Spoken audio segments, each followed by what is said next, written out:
చూడ్డానికి మన దేశం ఆర్థికంగా ఓ పెద్ద సక్సెస్ స్టోరీలా కనిపిస్తోంది. కానీ చాలామందికి వ్యక్తిగతంగా ఆ విజయం ఎందుకు కనబడట్లేదు? ఈరోజు ఈ విశ్లేషణలో ఈ పెద్ద ప్రశ్నకు సమాధానం వెతుకుదాం. ఒకవైపు చూస్తే దేశం ఆర్థికంగా దూసుకుపోతోంది. మరోవైపేమో చాలా కుటుంబాల బ్యాంకు ఖాతాల్లో మాత్రం ఆ అభివృద్ధి కనిపించట్లేదు. మరి దేశ విజయం వేరు, వ్యక్తిగత ఆందోళన వేరు. ఈ రెండింటి మధ్య ఇంత గ్యాప్ ఎందుకుంది? ఈ తేడాని అర్థం చేసుకోవాలంటే ముందుగా దేశం లెక్కలు చూద్దాం. అవి ఎంత ఆశ్చర్యంగా ఉన్నాయో చూడండి. అంటే ఈ ఎదుగుబల ఏదో మామూలుగా లేదు. గడిచిన కొన్ని దశాబ్దాల్లో మన దేశం సాధించిన పురోగతి నిజంగా అసాధారణమైనది. ఈ గ్రోత్ ఎంత స్పెషల్ అనేది అర్థం కావాలంటే కొన్ని ముఖ్యమైన నంబర్లు చూద్దాం. స్వాతంత్ర్యం వచ్చాక మన ఎకానమీ మొదటి $1 ట్రిలియన్ మార్క్ అందుకోవడానికి 60 ఏళ్లకు పైగా పట్టింది. అదో చాలా నెమ్మదైన ప్రయాణం కదా. కానీ ఆ తర్వాత చూడండి, కేవలం 7 ఏళ్లలో ఇంకో $1 ట్రిలియన్ యాడ్ చేశాం. అంటే గ్రోత్ స్పీడ్ ఎంతలా పెరిగిపోయిందో. ఇక ఇప్పుడు రాబోయే 2 ఏళ్లలోనే $5 ట్రిలియన్ చేరుకుంటామని అంచనా వేస్తున్నారు. ఇది మామూలు గ్రోత్ కాదు, ఇది ఒక రాకెట్ లాంటి వేగం. ఈ జాతీయ వృద్ధి తలసరి ఆదాయాన్ని కూడా పెంచుతోంది. 2007లో మనం దిగువ మధ్య ఆదాయ దేశంగా మారాం. ఇక 2030 నాటికి భారతదేశం ఎగువ మధ్య ఆదాయ దేశాల క్లబ్లో చేరబోతోంది. కాగితం మీద చూస్తే ఇదంతా చాలా అద్భుతంగా ఉంది. కాని చాలా కుటుంబాలకి ఈ అంకెలు తమ నిజ జీవితంలో ఎక్కడా కనిపించట్లేదు. సరే, ఈ అద్భుతమైన జాతీయ లెక్కల నుంచి ఇప్పుడు చాలా కుటుంబాలు ఎదుర్కొంటున్న కఠినమైన ఆర్థిక నిజాల వైపు చూద్దాం. దేశం ఇంతగా ఎదుగుతుంటే మరి ప్రజల దగ్గర పొదుపు ఎక్కడికి పోతోంది? అసలెందుకు పెరగట్లేదు? ఇక్కడ చూడండి, నికర గృహ ఆర్థిక పొదుపు అంటే అప్పులన్నీ పోగా మిగిలే సేవింగ్స్ జీడీపీలో కేవలం 5.3% పడిపోయింది. ఇది కొన్ని దశాబ్దాల్లోనే అత్యంత తక్కువ. ఇది నిజంగా చాలా ఆందోళన కలిగించే విషయం. ఈ డేటా మనకొక పెద్ద మార్పును చూపిస్తుంది. ఏంటంటే ప్రజలు స్టాక్స్, మ్యూచువల్ ఫండ్స్ లాంటి వాటిలో డబ్బు పెట్టడం తగ్గించి ఇల్లు, స్థలం లాంటి భౌతిక ఆస్తుల మీద ఎక్కువ పెట్టుబడి పడుతున్నారు. ఈ చార్ట్ ఆ మార్పుని ఇంకా క్లియర్గా చూపిస్తుంది. చూడండి, 2022-23లో మన పొదుపులో చాలా పెద్ద భాగం ఇల్లు లేదా భూమి లాంటి ఫిజికల్ అసెట్స్లోకి వెళ్ళిపోయింది.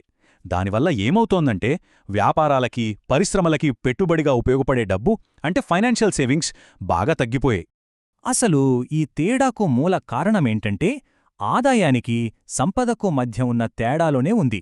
దాని వెనక ఉన్న కారణాలు ఏంటో ఇప్పుడు చూద్దాం. ఈ ఒక్క కోట్ సమస్యను మొత్తం చెప్పేస్తుంది. ఈ రోజుల్లో ఒక మధ్యతరగతి జీవితాన్ని గడపడానికి అవసరమైన స్టాండర్డ్స్ మారిపోయాయి.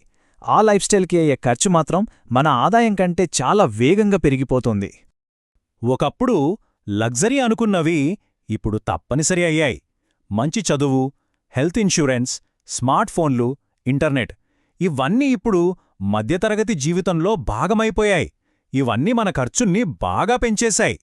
మన ఆర్థిక వ్యవస్థ కూడా పొదుపు చేసే పద్ధతి నుంచి ఈఎంఐ ఆధారిత జీవనశైలికి మారిపోయింది. ఈ ఈఎంఐలు అంటే నెలవారీ వాయిదాలు మనకి భవిష్యత్తులో రాబోయే జీతాన్ని ముందే లాగేసుకుంటాయి. దీనివల్లేమవుతోందంటే జీతం వచ్చిన వెంటనే అది ముందే ఫిక్స్ చేసిన వాటికి వెళ్ళిపోతోంది. ఇక పొదుపుకి ఛాన్స్ ఎక్కడది? ఈఎంఐలు, బిల్లులు మనకి కంటికి స్పష్టంగా కనిపిస్తాయి. కానీ ద్రవ్యోల్బణం, ఇండైరెక్ట్ ట్యాక్సులు లాంటివి కంటికి కనిపించవు. ఈ కంటికి కనిపించని ఖర్చులు మనకు తెలియకుండానే మన డబ్బు విలువని, మన పొదుపు చేసే శక్తిని సైలెంట్గా తినేస్తున్నాయి. ఒక ఆర్థిక నిపుణుడు నితిన్ కౌశిక్ చెప్పినట్టు, మనం చాలాసార్లు భవిష్యత్తు భద్రతను పక్కనపెట్టి ఇప్పటి సౌకర్యానికే ఎక్కువ ప్రాధాన్యమిస్తున్నాం. కొత్త ఫోను, పెద్ద కారు లాంటివి వెంటనే సంతోషాన్నిస్తాయి, కాని అవి మన లాంగ్ టర్మ్ ఫినాన్షియల్ గోల్స్ను దెబ్బతీస్తాయి. అయితే అసలు సమస్య, అసలు విభజన కేవలం ఎంత సంపాదిస్తున్నాం అన్నదాంట్లో లేదు. అసలు మన దగ్గర ఏముంది అనేదాంట్లో ఉంది. ఇక్కడ 2 రకాల ఆర్థిక పరిస్థితులున్నాయి. ఒకటి, జీతం మీద పూర్తిగా ఆధారపడటం. ఇక్కడ మనం పనిచేస్తేనే డబ్బొస్తుంది. రెండోది, ఆస్తులని సొంతం చేసుకోవటం. ఇక్కడ మన ఆస్తులు అంటే అద్దె వచ్చే ఇల్లు లేదా డివిడెండ్లు ఇచ్చే స్టాక్స్ లాంటివి మనకోసం డబ్బు సంపాదిస్తాయి. ఈ ఒక్క మాట ఆ మార్పులో ఉన్న శక్తిని అద్భుతంగా చెప్తుంది. మన డబ్బు మనకోసం పనిచేయడం మొదలుపెట్టినప్పుడు అది మనకు నిజమైన ఆర్థిక స్వేచ్ఛను, భద్రతను ఇస్తుంది. అంటే ఇది కేవలం డబ్బు గురించి కాదు, మన జీవితంలో మనకు నచ్చిన నిర్ణయాలు తీసుకునే స్వేచ్ఛ గురించి. కాబట్టి చివరిగా మనం ఆలోచించాల్సిన ప్రశ్న ఒక్కటే: ఈ ఎదుగుతున్న ఆర్థిక వ్యవస్థలో మన లక్ష్యం కేవలం ఎక్కువ జీతం సంపాదించడమేనా, లేక ఆదాయాన్ని సృష్టించే ఆస్తులను ఎక్కువగా సొంతం చేసుకోవడమా?